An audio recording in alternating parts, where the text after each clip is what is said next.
Ako si vybrať medzi garážou, súčasťou domu a samostatnou stavbou. Takže to je zase na mňa otázka z toho realizačného hľadiska. Výhody garáže, keď je súčasťou domu, je určite ten komfort, že pri presune z garáže do domu neprechádzame exteriérom.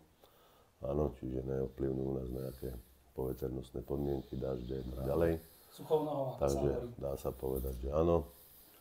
A teda myslím, že jediná taká nevýhoda, čo je možno, že ozaj v tej garáži vznikajú nejaké tie spaliny z toho auta.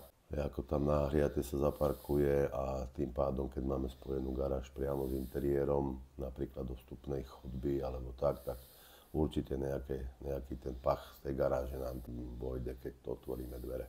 Takže to vnímam ako jedinú také negatívum, ktoré by mohlo toto ovplyvňovať.